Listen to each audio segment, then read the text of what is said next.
Hello everyone, welcome to Achievers IAS classes. Let's begin our discussion on the current events of 19 January 2019. The first issue in news is regarding the appointment of a Lokpal.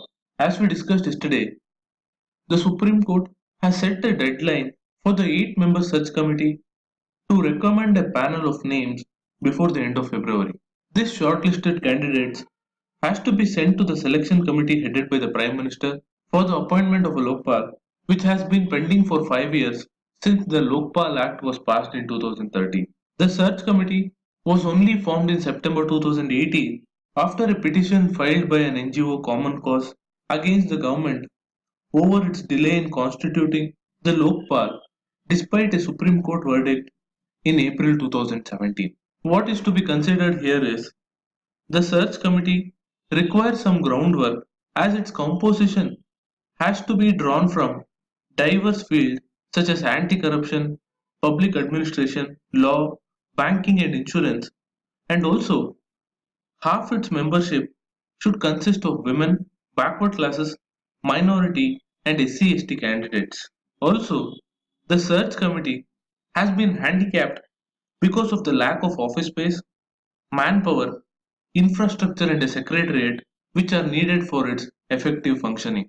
Further, there is also some degree of politics involved because the selection committee includes the Lok Sabha Speaker, the leader of the opposition, and the Chief Justice of India, along with an eminent jurist.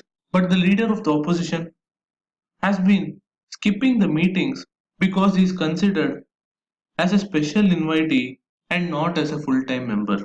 This is because the government sticks to its view that he has not been recognized as the leader of the opposition by the speaker, but this is a minor issue which has been resolved with respect to appointments to other posts such as the CBI director and the Central Vigilance Commissioner by a simple amendment to treat the leader of the largest opposition party as the leader of the opposition for his membership in the selection committee. All these issues reflect the lack of political will to establish the Lokpal, and after long delays, a Supreme Court push was needed to establish the authority. The next issue in news is regarding the Pradhan Mantri Awas Yojana, which aims to provide housing for the rural poor.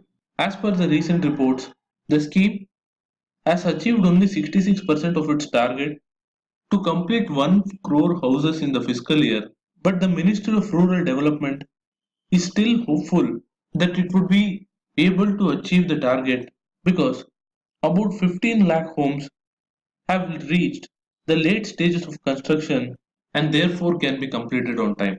As per the data, some of the lagging states include Maharashtra, Assam, Bihar, West Bengal, etc., who are either in the process of identifying the landless poor or in the process of land allocation.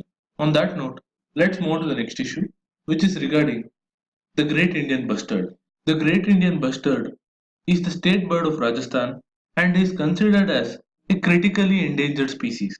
Rajasthan accounts for 95% of its total world population, and the state government had proposed the setting up of captive breeding centers in order to boost their wild population.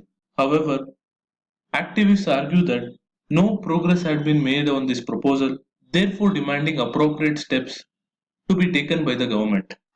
The final issue in news today is an editorial regarding the developments in the Chinese economy and its impact on global trade. China, which is the world's second largest economy, has reported a fall in its exports, and the Chinese government has made a drop in its growth target from 6.5% last year to 6% in the current year.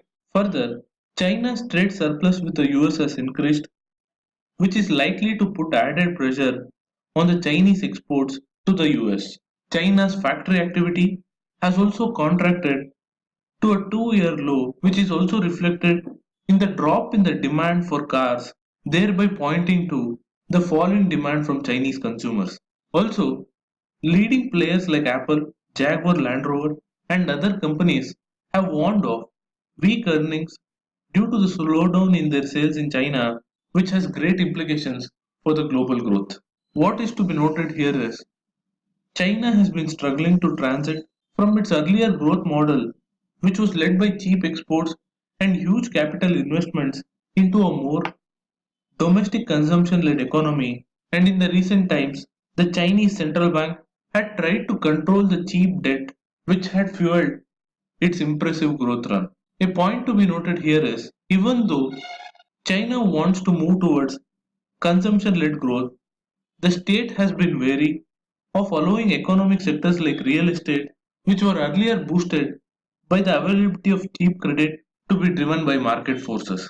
In this regard, a true restructuring of its export and state-led economic model will not be possible until China allows the liquidation of uneconomical projects and thereby move towards a market-driven economy.